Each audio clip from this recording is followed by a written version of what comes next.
नमस्कार फ्रेंड आ गोटे ब्लॉग रे आपन को अभिनंदन। मु आपन को आज गोटे रेसिपी देखेबी। चलंतु रेसिपी देखिबा। आपन को फूलकोबी छणा रेसिपी देखेबी। फास्ट लाजे फूलकोबी की गड़ी गड़ी कर देबे। पुड़ी आउ थरे ताबेरे बेसन पकाइबे। आउ थरे मस एता कोन जे मरच गुंड पकाइबे। ताबरे जदि फूलकोबी की लाली करियो चाहते दिले कलर पकाइबे।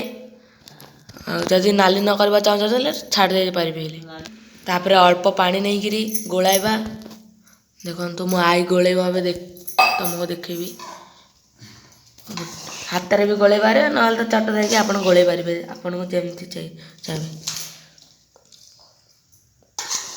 पूरा गोलेला पर आपन को देखोची रुहत। तापरे पुनी मसला गुंड पकाइबे। हाफ कप चामच नहीं के टी पकाइबे। तापरे राशि नहीं पकाइबे। देखंतु राशि हमर पड़ला। राशि न पकाई पारिबे ले आपन घर न राशि न पकाई पारे। आ राशि पकाइले टिके टेस्ट लागे बोले राशि पका जाए। तापरे एमती गोलाइबे। संतु बाहर कुछबा देखिबा साग आसी। साग देखो तो मम्मी किनुची साग भजा बोले। आशा देखिए हमार रेसिपी कितना जाए। देखंतु केते मेहनत पर जाइकरी गुळे हिची। तिजा फूलकोबी गुळे हो नथिला केते कष्ट रे हिची। तापरे चावल चूना टिके पकाइबे हेले भल लागो टेस्ट आसे बोली चावल चूना पकाला बे। देखंतु करे रे बे तेल पड़िला। आ तेल को जति गरम हेनी फूलकोबी केबेल पकाइबे नले हेबो नै। चाहे तेल गरम हो दियंतु।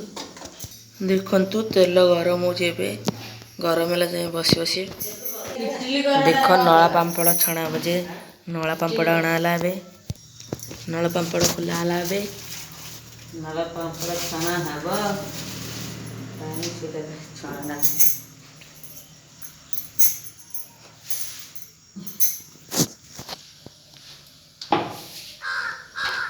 पांपड़ छणा हबो बे। तेल गरम ही आसलानी। तेल गरम हेलानी बे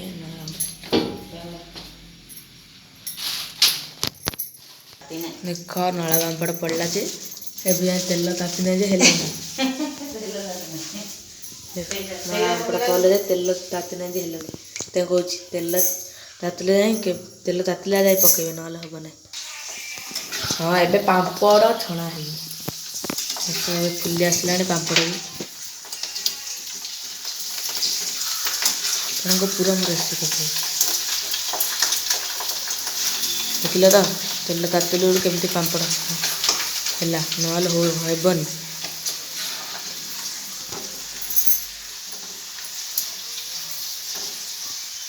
बेगोड़े आहरी अच्छी पांपड़ आहरी छणा हे एति है।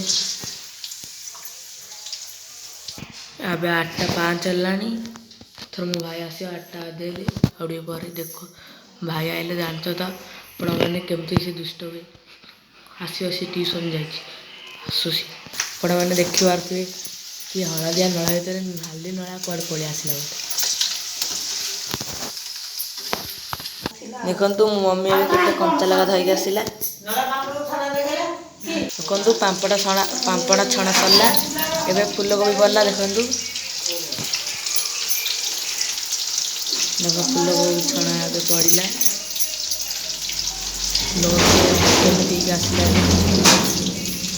देखंतु के पांपड़ खाइदा वाली इटली खरा लुचा के रखा होची। केमिति पांपड़ रखा जाईची देखंतु हमर के फूलकोबी छणा आईची। देखंतु आउथुर फूलकोबी पड़ीची और एति जगह अच्छा और बना होबे एति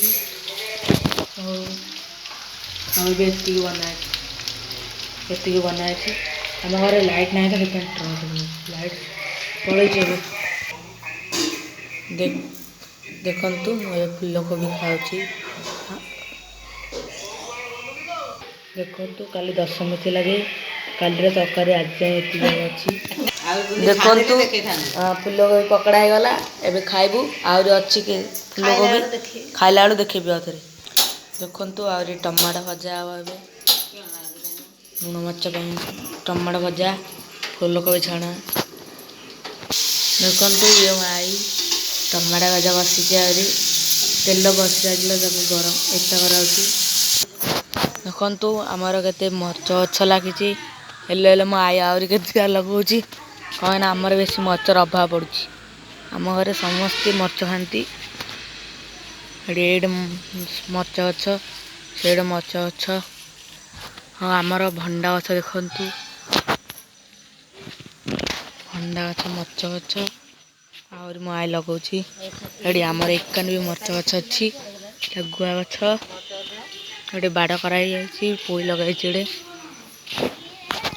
ଦେଖନ୍ତୁ ଆଉ ଗୋଟେ ଯାଇକିରି ମରିଚ ଗଛ ଲଗା ହେଲା।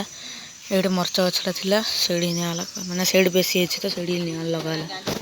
ଦେଖନ୍ତୁ ଟିଉସନରୁ ମୋ ଭାଇ ଆସିଲା ହାରି, ଏବେ ଗାଧୋଇ ଗଲି ପ୍ୟାଣ୍ଟ ସାର୍ଟ କାଢ଼ିଲାଣି। ନେଇକିନି ହଉଛି ଟବାଲ୍ଟି ଧରିକି। ଦେଖନ୍ତୁ ସକାଳୁ ସକାଳୁ ପଖାଳ ଭାତ ଆଉ ଟମାଟୋ ଭଜା, ଫୁଲକୋବି ଛଣା ଖାଉଛନ୍ତି ସମସ୍ତେ। ଆଉ ଥରେ ପୁଣି ରୋଷେଇ ହବ। ସକାଳ ଖିଆ ଖାଉଛନ୍ତି ତରକାରୀ, ଫୁଲକୋବି ଛଣା, ଟମାଟୋ ଛଣା, ପଖାଳ ଭାତ ଆଉ ଏଇଠି ବି ଆଉ ମୋ ମମିର ମାଉସୀ ତ ଜାଣିଥିବ ଖାଲି ବଉଛନ୍ତି ଖାଉଛନ୍ତି ଖାଲି। ଆଉ ଆଈ ସବୁ ଦେଖିଲେ ତ ଆପଣମାନେ ଦେଖିଥିବେ ମୋ ଆଈ ସବୁ କେତେ କାମ କରିଛି। ଆଉ ଏଠି ପୁଣି ଆଉ ଥରେ ଖାଇଲା ପରେ ଦେଖାହେଉଛି।